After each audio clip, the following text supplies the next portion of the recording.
Hi friends, this is Vincent. நம்ம சேனலுக்கு உங்களை அன்புடன் வரவேற்கிறேன். இன்னைக்கு தான் நம்ம சேனல்ல புதுமையா நீங்க வரீங்க அப்படின்னா கண்டிப்பா சப்ஸ்கிரைப் பண்ணிடுங்க. அதே மாதிரி நம்ம சேனலோட வாட்ஸ்அப் குரூப்ல கண்டிப்பா நீங்க ஜாயின் பண்ணுங்க. லிங்க் வந்து டிஸ்கிரிப்ஷன் பாக்ஸ்ல இருக்கு. ஓகே, அதாவது இந்த டான்செட்டோட நோட்டிஃபிகேஷன் வந்து பாத்தீங்க, அதாவது அப்ளிகேஷன் ரிஜிஸ்ட்ரேஷன் வந்து என்ன சொல்லி பாத்தீங்கன்னா நாளையில இருந்து நமக்கு வந்து ஓபன் பண்றாங்க.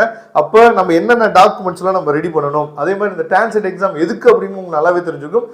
டான்செட் வந்து பாத்தீங்க அப்படின்னா நீங்க எம்பிஏ இல்லை எம்சிஏ, அதே மாதிரி சீட்டா எக்ஸாம் வந்து பார்த்தோம் அப்படின்னா நமக்கு வந்து நீங்கள் பிஜி, அதாவது எம்இ நீங்கள் பண்ண போகிறீங்க, இல்லை வந்து எம்ஆர்க் பண்ண போகிறீங்க, இல்லை எம்பிளான் பண்ண போகிறீங்க, இந்த மாதிரி நீங்கள் பிஜி பண்ண போகிறீங்க அப்படின்னாவே நம்ம என்ன பண்ணுவோம், ஒன்று எம்பிஏ எம்சிஏக்கு டான்செட் எழுதணும். நீங்கள் வந்து இன்ஜினியரிங் சைடில் நீங்கள் வந்து பிஜி பண்ண போகிறீங்க அப்படின்னா நம்ம வந்து சீட்டா எக்ஸாம் எழுதணும் அப்படிங்கிறது நல்லாவே தெரியும். அப்போ இந்த கோர்ஸோட நோட்டிஃபிகேஷன் வந்து என்ன பண்ணுறோம்னா நாளைக்கு நமக்கு வெளியாக போகுது, சரியா? அதாவது ஆன்லைன் அப்ளிகேஷன் வந்து ஓப்பன் ஆக போகுது. அப்போ இந்த டெஸ்ட் வந்து நீங்கள் எழுதணும் அப்படின்னு விருப்பம் இருந்துச்சு அப்படின்னா இப்போ நாம சொல்லக்கூடிய ஸ்டெப்ஸ் எல்லாம் நீங்கள் ஃபாலோ பண்ணணும். அதே மாதிரி என்னென்ன டாக்குமெண்ட்ஸ் வந்து தேவை அப்படிங்கிறது நீங்கள் இப்போ பாருங்கள். அதே மாதிரி எவ்வளோ அந்த கேபிஸ் நம்ம சொல்லுவோம்ல, இப்போ ஒரு ஃபோட்டோ அப்படின்னா இந்த சைஸ்க்குள்ளே இருக்கணும் அப்படின்னு சொல்லிட்டு எல்லாமே இப்போ டீட்டெயிலாக நம்ம பார்க்க போகிறோம். அதனால ரெகுலராக நம்ம சேனலை ஃபாலோ பண்ணிட்டீங்க அப்படின்னா இந்த கவுன்சிலிங்கை பற்றின ஃபுல் டீட்டெயில்ஸ் உங்களுக்கு வந்துட்டே இருக்கும். இல்லை சார் என்னால் டான்செட்டோ எழுத முடியாது சார், டான்செட்டோ இல்லை சீட்டாவோ எழுதாமல் என்னால் டைரெக்டாக ஒரு நல்ல காலேஜில் அட்மிஷன்ஸ் வந்து கொடுக்க முடியுமா சார் உங்களால் அப்படின்னு சொல்லி கேட்டிங்க அப்படின்னா நிறைய காலேஜஸ் வந்து எடுத்துக்கிறாங்க, சரியா? டான்செட் இல்லாமே என்ன பண்ணுறாங்கன்னா எம்பிஏக்கோ எம்சிஏக்கோ அட்மிஷன் எடுத்துக்கிறாங்க.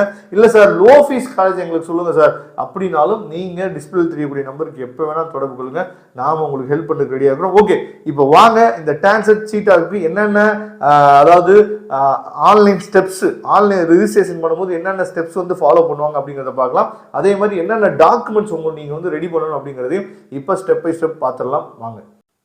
ஓகே ஃப்ரெண்ட்ஸ், நீங்கள் கூகுள் சர்ச் பாரில் என்ன பண்ணீங்க அப்படின்னா, அதாவது டான்செட் அப்படின்னு சொல்லி போட்டுட்டு டான்செட் அப்படின்னு சொல்லி போட்டிங்க அப்படின்னாவே 2026 ரிஜிஸ்ட்ரேஷன் அப்படின்னு சொல்லி ஒரு டேப் வருது பார்த்தீங்களா, அதை நீங்கள் கிளிக் பண்ணுங்கள். கிளிக் பண்ணிங்க அப்படின்னா இந்த மாதிரி ஒரு பேஜ் வந்து உங்களுக்கு ஓப்பன் ஆகும். அதாவது அண்ணா யூனிவர்சிட்டி சென்னை டான்செட் அண்ணா யூனிவர்சிட்டின்னு சொல்லியிருக்கு பார்த்தீங்களா, இதை நீங்கள் கிளிக் பண்ணுங்கள், சரியா? கிளிக் பண்ணிவிட்டு உள்ளே போயிட்டீங்க அப்படின்னாவே உங்களுக்கு இந்த பேஜ் வந்து ஓப்பன் ஆயிடும். இந்த பேஜ்லேயே அவங்களே கொடுத்துருக்காங்க, அதாவது notification will be issued on 11/3/2026. நாளைக்கு நமக்கு காலையில் நோட்டிஃபிகேஷன் வந்துடும். அப்போ எப்படி வந்து நம்ம இந்த ஆன்லைன் ரிஜிஸ்ட்ரேஷனை பண்ணணும் அப்படிங்கிறத தெளிவாகவே நமக்கு என்ன பண்ணிருக்கான்னு பார்த்தீங்கன்னா இங்கே கொடுத்துருக்காங்க. அப்போ இங்கே பாருங்கள் நமக்கு என்னென்ன, அதாவது ஸ்டெப்ஸ் ஃபார் ஆன்லைன் ரிஜிஸ்ட்ரேஷன் சொல்லி கொடுத்துருக்காங்கல்ல.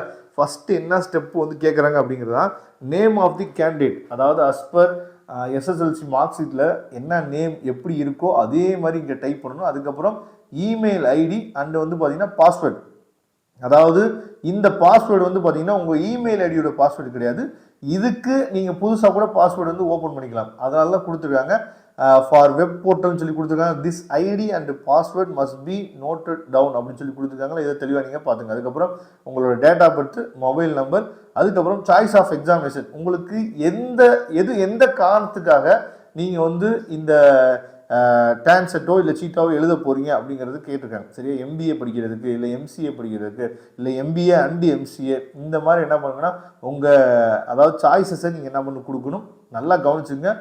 Once selected not possible to change, அதாவது ஒரு தடவை நீங்கள் செலக்ட் பண்ணிட்டீங்க அப்படின்னா இந்த இடத்த நீங்கள் திரும்ப சேஞ்ச் பண்ணவே முடியாது அப்படிங்கிறத பார்த்துக்குங்க, ஓகேவா? அப்போ ஃபஸ்ட்டு இதுதான் ரிஜிஸ்ட்ரேஷன் ப்ராசஸ். இந்த ரிஜிஸ்ட்ரேஷன் ப்ராசஸை நீங்கள் முடித்த பின்னாடி லாகின் அப்படின்னு சொல்லி அடுத்தாவது நாளையிலேருந்து நமக்கு ரிஜிஸ்ட்ரேஷன் வந்து ஓப்பன் ஆகிடல, நீங்கள் திரும்ப ஃபஸ்ட்டு போகிறப்ப சைன்அப் கொடுக்கணும். அதுக்கப்புறம் லாகின் பண்ணிவிட்டு login using email ID password, நீங்கள் ஏற்கனவே மேலே கொடுத்துட்டு வந்தீங்களா இமெயில் ஐடி பாஸ்வேர்டு, அதை கொடுத்து நீங்கள் லாகின் பண்ணிக்கலாம்.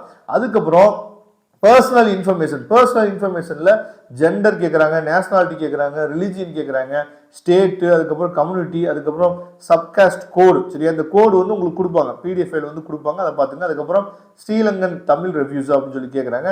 இல்லைன்னா வந்து ஆனுவல் இன்கம் எவ்வளோ, அதுக்கப்புறம் டிஃப்ரெண்ட்லி ஏபிள் பர்சனான்னு கேட்குறாங்க. அதுக்கப்புறம் அட்ரஸ், டிஸ்ட்ரிக்ட், பின்கோடு, இதெல்லாம் கேட்பாங்க நமக்கு ரிஜிஸ்ட்ரேஷன் பண்ணும்போது. நெக்ஸ்ட் வந்து பார்த்தீங்கன்னா எஜுகேஷனல் டீட்டெயில்ஸ், அதாவது ஃபஸ்ட்டு 10th டீட்டெயில்ஸ் கொடுக்கணும். அதுக்கப்புறம் ஹையர் செகண்டரி இல்லைனா டிப்ளமோ, ஏன்னா நிறைய பேர் 10th முடிச்சுட்டு டிப்ளமோ முடிச்சுட்டு அதுக்கப்புறம் இன்ஜினியரிங் படிச்சிருப்பீங்க. அந்த மாதிரி இருந்தீங்க அப்படின்னா டிப்ளமோ டீட்டெயில்ஸ் வந்து நீங்கள் கொடுக்கணும். இல்லைனா 12th முடிச்சுட்டு வந்தீங்கன்னா 12th டீட்டெயில், ஓகேவா? அதுக்கப்புறம் குவாலிஃபிகேஷன் ஆஃப் டிகிரி, இப்போ என்ன டிகிரி நீங்கள் முடிக்க போகிறீங்க அந்த டிகிரி, சரியா? அதாவது குவாலிஃபிகேஷன் டிகிரி, ரிஜிஸ்ட்ரேஷன் நம்பர், அதுக்கப்புறம் எப்போ பாஸ் பண்ணீங்க, அதுக்கப்புறம் குவாலிஃபிகேஷன் டிகிரி, அதாவது பிஇயா இல்லை வந்து பிஎஸ்சியா இல்லை வந்து பிபிஏவா என்னங்கிறத என்ன பண்ணு கொடுக்கணும். அதுக்கப்புறம் ஸ்பெஷலைசேஷன் என்னன்னு சொல்லி பாருங்கள். அதுக்கப்புறம் பிஎஸ்சி அப்படின்னு சொல்லி போட்டிங்கன்னா மேக்ஸா ஃபிசிக்ஸ் அதான் ஸ்பெஷலைசேஷன். அதுக்கப்புறம் நம்பர் ஆஃப் செமஸ்டர் அப்படின்னா அதாவது டிகிரி மார்க்ஸு அதை வந்து சிஜிபிஏல என்ன பண்ணு கொடுக்கணும். அதை நீங்கள் பார்த்துங்க. நெக்ஸ்ட் வந்து பார்த்தோம் அப்படின்னா எக்ஸாமினேஷன் டீட்டெயில் வந்து பார்த்தீங்கன்னா அதாவது சாய்ஸ் ஃபார் சப்ஜெக்ட் 1 to 25 கொடுத்துருக்காங்க. இது வந்து யாருக்கு அப்படின்னா அந்த சீட்டா எக்ஸாம் எழுதுறீங்க பார்த்தீங்களா, அதாவது எம்டெக்கு இல்லை வந்து எம்இ இந்த மாதிரி கோர்ஸ் நீங்கள் போகணுன்னு வச்சு இவங்களுக்கு மட்டும் தான் இந்த இடத்துல நம்ம சாய்ஸ் பண்ணணும். அதுக்கப்புறம் கீழே இருக்க சென்டர் எக்ஸாமினேஷன் சென்டர் வந்து எல்லா பேத்துக்குமே சேம் தான். சரியா, இது வந்து நீங்கள் டான்செட்டுக்கு போட்டாலும் சரி இல்லை சீட்டாக்கு போட்டாலும் ரெண்டுமே வந்து சேம் தான். அதுக்கப்புறம் வந்து பார்த்தீங்கன்னா இமேஜஸில் வந்து பார்த்தீங்க அப்படின்னா அப்லோட் ஃபோட்டோ அதுக்கப்புறம் வந்து அப்லோட் சிக்னேச்சர் ரெண்டுமே ஜேபிஜி ஃபார்மெட்டில் இருக்கணும். அதே மாதிரி அந்த ஃபார்மெட்டில் ஹைட் வந்து பார்த்தீங்கன்னா ஃபோட்டோவுக்கு வந்து 300 px கொடுத்துருக்காங்க. அதுக்கப்புறம் வித்து வந்து பார்த்தீங்கன்னா 200 px கொடுத்துருக்காங்க. மொத்தமாக ஃபைலோட சைஸ் வந்து 30 KB வந்து 50 KB தான் இருக்கணும். அதே மாதிரி சிக்னேச்சர் வந்து பார்த்தீங்கன்னா ஹைட் வந்து 7 px வித்து வந்து பார்த்தீங்கன்னா 200 px கொடுத்துருக்காங்க. ஃபைலோட சைஸ் மொத்தமே வந்து 10 KBலேருந்து 15 KB இருக்கணும். இதை தெளிவாக பார்த்துங்க. சரியா, நெக்ஸ்ட்டு டாக்குமெண்ட்ஸ் அதாவது ஃபார் எம்பிஏ எம்சிஏக்கு வந்து பார்த்தீங்கன்னா upload community certificate only in PDF format. அது கண்டிப்பாக பிடிஎஃப் ஃபார்மெட்டில் தான் இருக்கணும். சரியா, fees concession applicable for TN அதாவது தமிழ்நாட்டில் பிறந்த எஸ்சி எஸ்சிஏ எஸ்டி ஸ்டூடெண்ட் மட்டும் ஃபீஸ் கன்செஷன் இருக்கும், அதை பார்த்துங்க.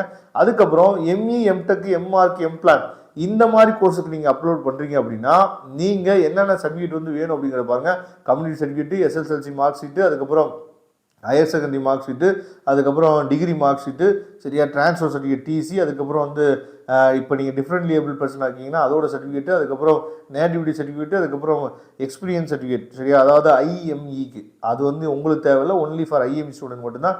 அதுக்கப்புறம் காப்பி ஆஃப் ஐடென்டிஃபிகேஷன் சர்டிஃபிகேட். சரியா, அதை இது யாருக்கு அப்படின்னா நீங்கள் வந்து ஸ்ரீலங்கன் தமிழனாக இருந்தீங்க அப்படின்னா. அதுக்கப்புறம் கன்ஃபர்மேஷன் அண்ட் சப்மிஷன். சரியா, கொடுத்துட்டு சப்மிட் கொடுத்துட வேண்டாம்.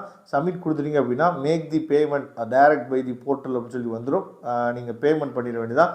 பேமெண்ட் வந்து பார்த்தீங்கன்னா எம்சிஏ எம்பிஏ டான்செட்டுக்கு வந்து அதாவது நீங்கள் எம்சிஏ எம்பிஏ டான்செட் எழுதுறீங்க அப்படின்னா எஸ்சி எஸ்சிஏ எஸ்டி ஸ்டூடெண்ட்டாக இருந்தீங்க அப்படின்னா 500 பே பண்ணால் போதும். அதர்ஸ்க்கு வந்து 1000 rupees பே பண்ணணும். அதே மாதிரி நீங்கள் சீட்டா பிஜிக்கு எழுதுனீங்க அப்படின்னா உங்களுக்கு வந்து அதாவது எஸ்சி எஸ்சியாக இருந்தீங்க அப்படின்னா 500 ரூபாயும், அதர்ஸ் இருந்தீங்க அப்படின்னா 1000 rupees நம்ம பே பண்ணணும். இதை தெளிவாக நீங்கள் பார்த்துங்க. இதெல்லாம் ரொம்ப முக்கியமானது. அதுக்கப்புறம் வந்து பார்த்தீங்க அப்படின்னா அதாவது ரெண்டுமே எழுதுறீங்க அப்படின்னா நீங்கள் வந்து 2000 rupees வந்து பே பண்ணணும். எம்பிஏ எம்சிஏ ரெண்டுமே சேர்த்து எழுதுறீங்க அப்படின்னா 2000 rupees பே பண்ணுற மாதிரி இருக்கும். இதை பார்த்துங்க. அதுக்கப்புறம் இந்த ஃபோட்டோகிராஃப் வந்து அதாவது இந்த பாஸ்போர்ட் சைஸ் ஃபோட்டோ வந்து எப்படி இருக்கணும் அப்படிங்கிறத தெளிவாக கொடுத்துருக்காங்க. சரியா, மேலே அதாவது க்ரீன் கலர் டிக்கு கொடுத்துருக்காங்க பார்த்தீங்கன்னா அந்த மாதிரி தான் ஃபோட்டோஸ் வந்து இருக்கணும். கீழே இருக்குது பாருங்கள், அந்த மாதிரி ஃபோட்டோஸ் வந்து இருந்துச்சு அப்படின்னா அதை வந்து ரிஜெக்ட் பண்ணிடுவாங்க. அதே மாதிரி உங்களோட சிக்னேச்சர் வந்து நல்லா தெளிவாக இருக்கணும். கீழே இருக்கிற மாதிரி இருந்துச்சு அப்படின்னா உங்கள் சிக்னேச்சர் வந்து என்ன பண்ண மாட்டாங்கன்னா அவங்க எடுத்துக்க மாட்டாங்க அப்படிங்கிறத தெளிவாக நமக்கு கொடுத்துருக்காங்க. இதை பார்த்துங்க. இதில் எதுவும் டவுட் இருந்துச்சு அப்படின்னா கமெண்ட் பாக்ஸில் கேளுங்க, நான் அடுத்த வீடியோ உங்களுக்கு கொடுக்குறேன். ரெகுலராக நம்ம சேனலை ஃபாலோ பண்ணிங்க அப்படின்னா டான்செட் மூலியமாக எம்பிஏ எம்சிஏ கவுன்சிலிங் நமக்கு ஸ்டார்ட் பண்ணுவாங்க. அது எப்படி நம்ம அட்டன் பண்ணணும் என்ன பண்ணணும் அப்படிங்கிறத நம்ம ஐடியாஸ் வந்து கொடுக்குறதுக்கு ரெடியாக இருக்கிறோம். இல்லை சார் நான் வந்து இப்போ சவிதா வேல்ஸு வேல்டெக்கு எஸ்ஆர்எம் இந்த மாதிரி டிஎம்டி யூனிவர்சிட்டியில் நான் எம்பிஏ படிக்கலான்னு இருக்கேன் எம்சிஏ படிக்கலான்னு இருக்கேன் சார், அதுக்கு உங்களால் ஹெல்ப் பண்ண முடியுமா சார் அப்படின்னாலும் நீங்கள் என்னை தொடர்பு கொள்ளலாம். நாம் உங்களுக்கு ஹெல்ப் பண்ணுறதுக்கு ரெடியாக இருக்கிறோம். தேங்க்யூ. நம்ம நெக்ஸ்ட் வீடியோவில் பார்க்கலாம்.